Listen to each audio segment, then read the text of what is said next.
welcome everyone. So tonight we're going to learn about the importance of emotion when judging photography. And basically I'm talking broad strokes here, but when it gets down to the nitty-gritty of it, if we haven't got emotion when we photograph, then we certainly can't carry that forward and have emotion when we judge photography. Because judging photography is a whole new ball game. It's not like a normal judging. When we think about judging at shows, it's not about the best pumpkin. It's not about the best cat or dog at the show. It's something entirely different. It's very special. It's unique, and it requires a real talent, because photography is more than just taking photographs and nice pictures. Photography is really, it's all about art, and it's also highly subjective. And that's why you need special skills as a judge. And one of the best skills and the most important is the use of your emotional edge that you have as a human. Get this at the start. All judges, no matter how good they are biased, okay? Not one is unbiased. We are all biased. However, honing our skills and then looking at using our emotions every time we judge photography, that bias is going to become undone. We start life as photographers. We don't start out to be judges. We advance to become judges. So therefore we retain or continue to have favourite subjects. That's where the bias comes in. We indulge and advocate types of images. Every judge that comes to your club, even on a national and international level, is going to have a favourite type of photography. And we're going to dislike others. That's a natural. So by the very means of what I've just said there, all judges are biased. So our aim then as good judges should be to suppress the natural bias that we have towards some subjects over other ones. And a big part of that is how we have developed as photographers. So it gets back to how we've honed our craft. If we've honed it in the right way, then the natural progression to being a good judge follows that of being a good photographer. We need to use our natural human bias in a positive way. How do we do that? Let's think about photography for a few minutes. We'll get right off the subject of judging. Let's just think about us as photographers. Once we become proficient at taking photographs, it's not hard to be positive about our chosen subject. So for me, my favourite subject of all time is landscape. So I can talk very eloquently about landscape photography and know a few things about it as well. And I'm sure all of us listening in tonight have our favourite chosen subject, be it macro, be it portrait, be it photojournalism, whatever.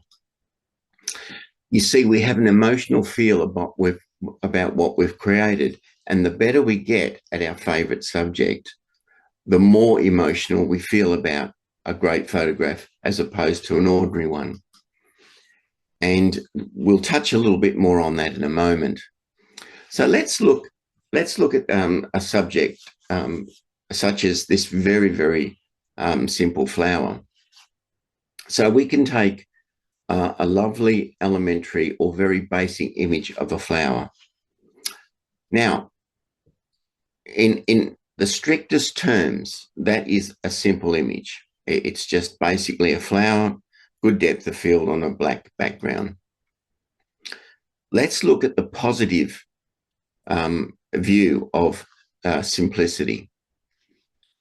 When we look at the positive view of this flower, we see that it's elegant, it's essential, it can also be clear, it's a very clear image, it's unpretentious, it's not trying to be something it's not. It's also very uncomplicated and uncluttered.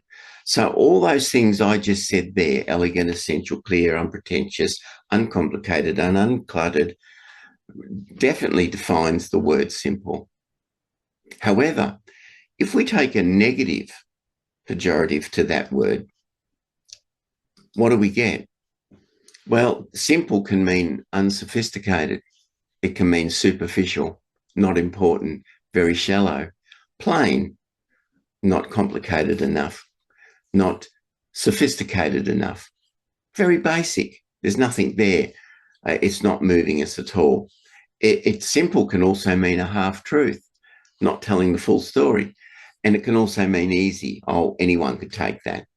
Okay. So can you see, just using one image and then using the positive pejorative and against the negative one, we can have two complete different meanings, and all those words to that, the word simple. So what is it that makes the judge have a negative or positive reaction to an image? And I mean any image. What makes a judge have a different bias towards an image? Well, being a good photographer and a good judge without bias is so inexplicably linked, because we should see the world visually in a different way that other people see the world in general. And you all know what I mean, because you've all photographed, I'm sure, for quite a while, and you've got now a better perception of light and colour and form and shape and so on. Really, when we get down to the basics of it, when we really gel it down, great photography is all about emotions. So it follows that being a great judge will also be one of emotion.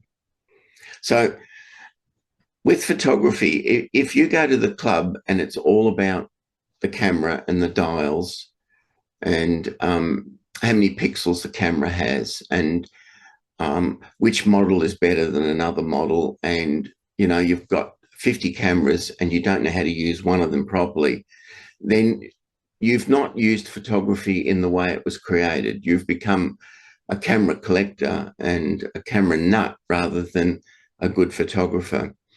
And you haven't used your emotions enough. So when you become a good photographer and you understand what good photography is all about, it will follow that you'll become a great judge, because you're using that quality of emotion. Now, there are three perceived qualities or elements found in all photographic subjects that are tied closely to our emotions, and they are all tangible. Okay, so let's look at them. The first one is colour. Most of us, I'd say 99.9% of us, can see all colours or most colours in their proper sense. And we're moved by colour because as humans, we do see in colour. So it's very, very important. But even if we see an image that's monochrome, it's still basically a series of monochromatic colour. For the purposes of this talk, that is, we won't get into the actual intricacies of that word. We also know how important toning is, because we understand as Ansel Adams said, there was 10 shades of tone from pure white to pure black. And most of us understand good toning if we're good at our photographic craft. And the third one is atmosphere. Now, atmosphere includes mood within the image. It includes light. And as you know, light is part of photography. It's painting with light. So the atmosphere is a must within that sphere. So instead of seeing a subject, we would, as photographers, always see those three things. We'd see the colour rendition of every image we go out to. We'd see the tone of that, of the atmosphere. We'd see it all coming in together. And those three things usually always mix in one degree or another. There could be more colour or less colour, more tone or less tone, depending on the light and the atmosphere. Three important aspects of our photography: colour, tone and atmosphere. They're an essential emotional element in the photograph, those three things. And that's what drives us to look at a photograph and then judge it. It's those three emotional elements. And they're the same emotional elements we must always use when we judge photography.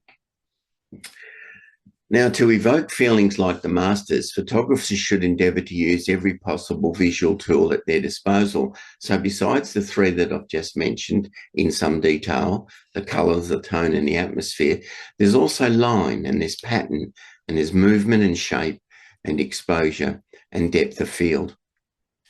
Using these tools emphasises the mood that we would be trying to convey. Photographs need mood to evoke feelings and a sense of mystery, but it must be emphasised that every photo of any subject needs those three things: colour, or a rendition of colour, or monochromatic, a tone, and then the tone itself, and then atmosphere. I can't stress that more importantly or enough.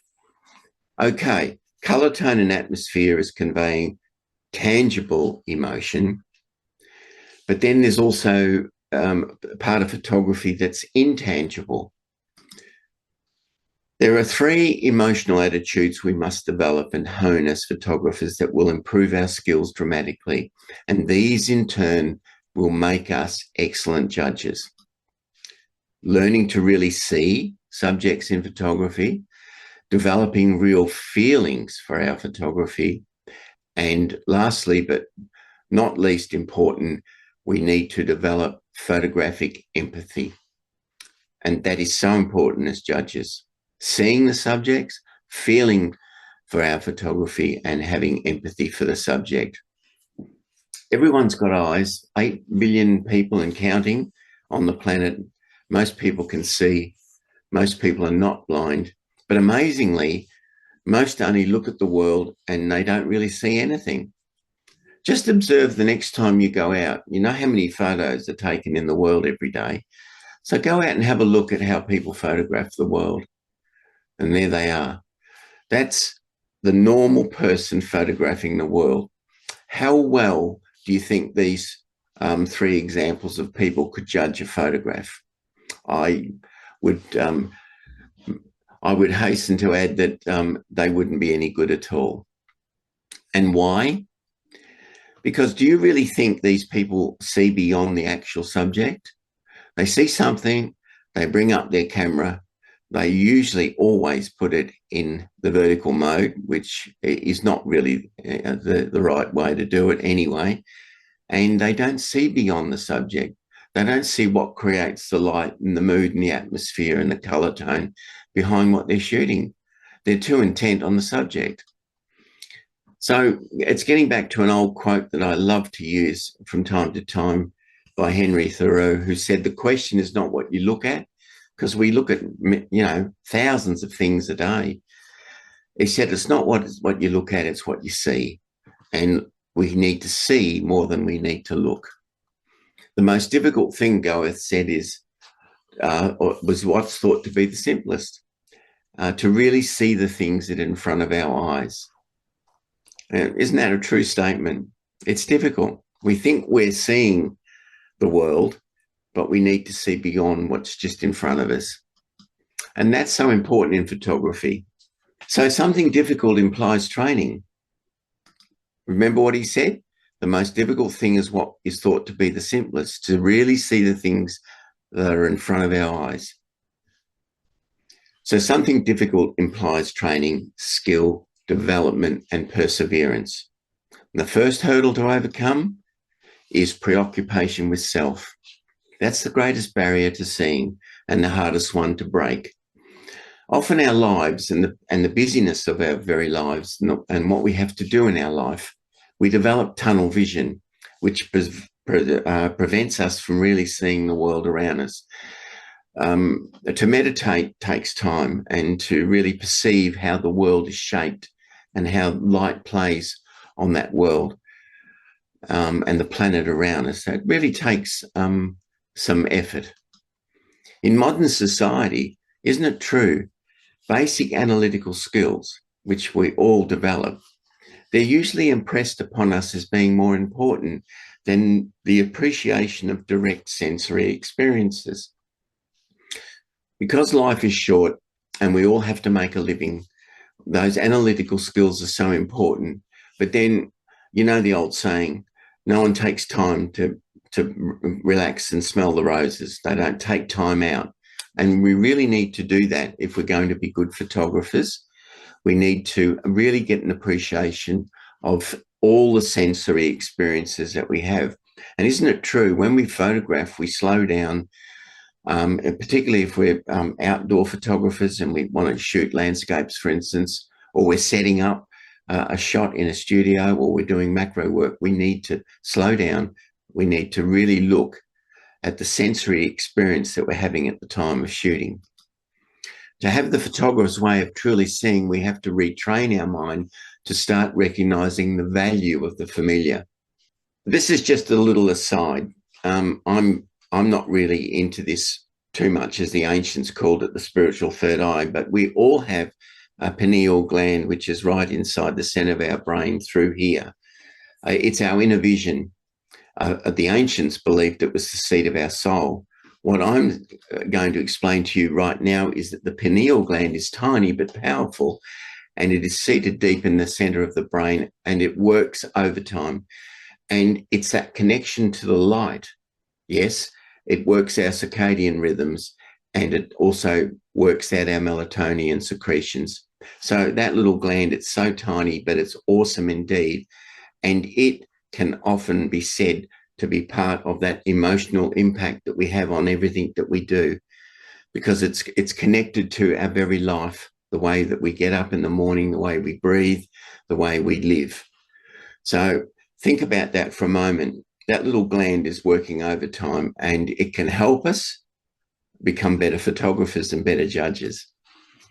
Art is an end in itself, said Edward Weston. Technique is a means to that end. And he said that can be taught, but the other cannot.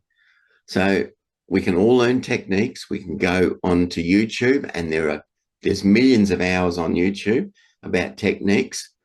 But to really hone your skills as an artist, as a photographer, you cannot be taught that.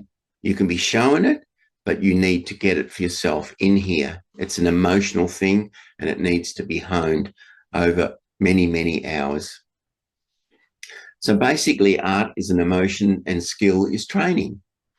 We can teach someone all about composition, but the eye comes from within our little brain there. These are qualities we hone and develop. They're not taught. They are the intangible part of photography. So we've got the tangible, which is given to us out in the world, the color, the tone, and the atmosphere or the light. Then we also have to use the intangible and mix that with the tangible to get great results in our artwork of photography.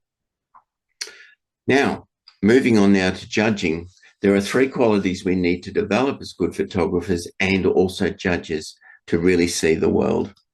A saturation of awareness, an inner perception of beauty, and an inner personal philosophy. So that's honing what we just talked about the last few minutes even more. A saturation of awareness. Feel your senses when you go out in the world. Feel your senses when you're wanting to photograph something. Not just looking, seeing. An inner perception of beauty. And there's beauty in everything. And that's how we get rid of our bias too. If we really look for the beauty in everything that we're judging, every photographic image that we look at, and we get that inner perception of beauty, we go a long way to being a better judge. And we have a good interpersonal philosophy about art itself. You cannot see awareness, perceptions, or philosophy. So it means there's got to be something more. This is the second quality we highlighted that is so fundamentally important to photography, that of feelings. We must have feelings, which in turn lead to good emotions, which in turn lead to being able to judge most photographs properly. Seeing is not enough. We have to feel what we photograph, Andre Cortez once said, and that is so true. With any subject, the tangible is in front of the camera, but we have to think about that subject as an intangible. In other words, what feeling is the subject invoking in us? Is it a symbolism of nature, for instance, or does it give us a sense of wonder? And we can do that with every photograph. The most penetrating photographs reveal the essence of the subject for what it is and for what else it is. This leads us to photographic empathy. If we understand that photographs are presenting a visual image, but they're also presenting more, then we start to have photographic empathy. The imaginative projection of a subjective state into an object so that the object appears to be infused with it. That is photographic empathy. So just as a mirror in the camera, so if you've got a DSLR, it will have a mirror in it. It reflects light, and the photographers project their feelings and life condition, which influences the final image. So if you, for instance, are in a good mood and you have a positive attitude, even before you look at the first photograph, that's going to make a big difference as to how you judge a set of photographs. The photographic output of a person is an extension of themselves. If we have negative feelings, if we're in a bad mood, we're not in the right place, then that we cannot have that photographic empathy because we're too aligned with self and we're not in a good position. We should be starting to understand that judging is not about the subject itself, but it's the emotional impact. And is there a message in that photograph? Is the image conveying more than just lines and shapes and light? We cannot begin to question the creator's reason for taking the image. That's not up to us as a judge. Only what impact it has on us visually. And it's a two-dimensional subject, so we're behind the 8 ball to start with. We have to look at it and see how much impact it can have, and that often is hard. So let's get back to basics. So you really shouldn't care if you don't like rodeos, car races or sunsets. And I've been to a lot of clubs, and that's the first thing a judge is going to say, oh, not another rodeo picture. Now, all of a sudden, you've lost the audience because you've revealed your bias.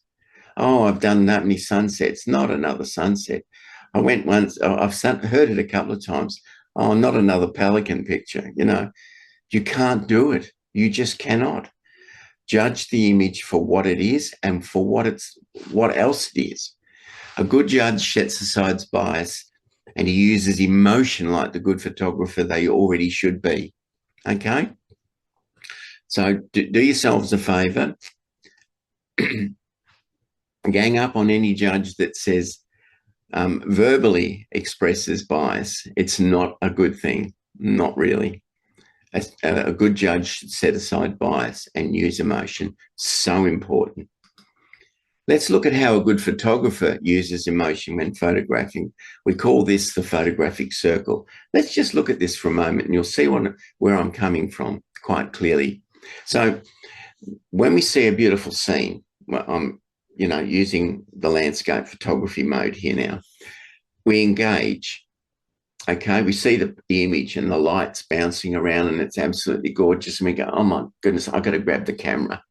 So we grab the camera and we engage with the scene in front of us, okay? Then we've got to disengage, even if it's for a few seconds, because we've got to work out, what depth of field, blah, blah, blah, what lens am I going to use? Should it go on a tripod?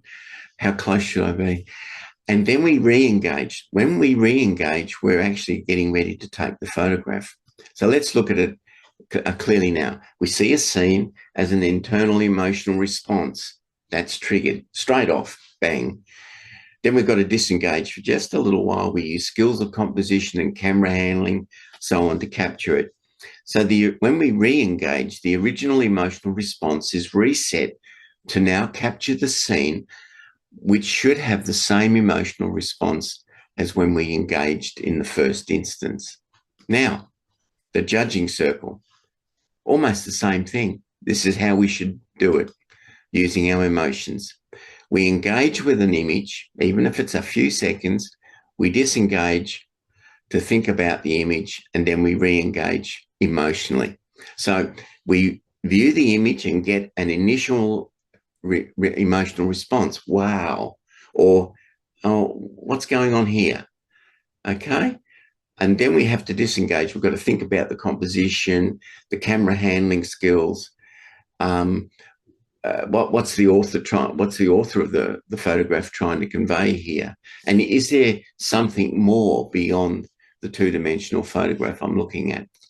Then we re-engage. We go, okay, we go back, we reset to now evaluate the quality of that first initial view that we saw when we were looking at the image. So you can see that photography and judging are very close. If you've honed your skills as a photographer, then it's just a follow-on that you will use your emotions as a judge. The photographer works the image and the judge looks at an image, and they should both be on the same page. Now, Elliot Erwitt once said to me, photography is an art of observation. It's about finding something interesting in an ordinary place. I found it has little to do with the things we see and everything to do with the way we see them. Isn't that so true? That is so true with photography and judging. Art of observation. Finding something interesting even in an ordinary photograph. Think about this. To hone your emotional skills as a judge, try judging or evaluating subjects you dislike or are not so good at as a photographer. I make it a point to accept. I don't have a list of things I won't judge. I prefer to judge things that I don't personally photograph. So portraits, for one, I never shoot portraits, but I love to judge them because I know when I go in and look and judge a whole set of portraits, I'm using my emotions purely to arrive at the conclusion of which one is the best or second, third, whatever. And I find that's a more honest way of doing it. Ansel Adams said to photograph truthfully, and we can put in brackets here to judge truthfully, and to effectively is to see beneath the surfaces and to record the qualities of nature and humanity which live or are latent in all things. There you go. So any questions? I think what you say, Ian, is when you think about it, subconsciously, it's what we do anyway. But now that you've actually brought it up in this format here, it just drives home what we already know, I think, anyway. And using those skills a bit further, I think will make us better judges, I suppose. I especially liked your comment, Ian, about judges who say, you know, another pelican, or I don't like bird photography, or I don't like this. You were so right, because you do lose the audience. The minute those words leave your mouth, the club audience just sits there and goes, oh, well, you know, my image isn't going to go well at all because I already know they don't like it. And it's something I've seen certainly more than once over my experience anyway. Yeah, thank you so much for Anne's presentation, which is very inspirational, and I am much appreciated with the analogy between the photographic cycle, the engage, disengage, and the re-engage, between the process of what we are really taking the photos as well as the judging process. I would like to add a little bit comment is that when we are going through the photographic process, when we see the scene, wow, it's so awesome, so amazing, so fantastic. And then we grab out our camera, as what you said, but usually the time pass. And the scene also pass after, let's say, 5 minutes of grabbing out our equipment. And that's the problem, in fact, in the real, especially the landscape photography, because the lighting, the weather, the clouds, all is ongoing, even in the very short period of time, say just 5 minutes. But when we was what you said, to make analogy of this cycle to the judging process, that differences is not there, because the picture on the scene or the picture in the print is still there. It will not go away. So that's pretty much a little bit comment that I would like to add, if you allow me to speak in this way. Yes, thanks, Ian, and thanks for that. A little bit aligned with the previous speakers. That I guess one of the benefits we have as a judge is that the image has been taken and it is before us. So I think it's important for us to just try and put ourselves in the shoes of the photographer and think what it is that they were trying to do, and I guess provide the positive comment, the suggested improvements if there are any from our perspective. And I guess make suggestions if we feel they are beneficial or not. And of course, to always congratulate the image maker on the efforts to put that image in and to make the effort. So I think that's one of the benefits that we do have as a judge. I agree also. I've certainly heard judges, and I've heard the exact phrase, not another pelican, not another sunset. I've heard all those. You should. It is important as judges that we do step back and say, okay, try and go from our bias, because we all have biases. That's correct, and say, okay, what is here that I can see that it moves me, or potentially could move me, or I can see what the photographer is about. So I think that's important to do that. And I think, I think that's something we can do. It is, Graham. It's so important. I must emphasise the importance of not showing your bias when you go to a club. It is so important, and this is where, we're in training, and this training is so important to observe that. And there is something good in. It would take a weird sort of person to put a photograph in that they thought nothing of. Even the most basic photograph in a competition, that person's gone to some effort. And so we need to, we need to look at the photograph and go, what was the maker trying to achieve here? What was their thought processes? This is where the intangible is so important. And this is where, if you don't have any emotion, if you're judging it on the biggest size or the glossiest image, that these people are going to lose out. That's why I say judging photographs is so different to judging anything else, because it's an emotive thing and it's about the intangible. It's what's not there.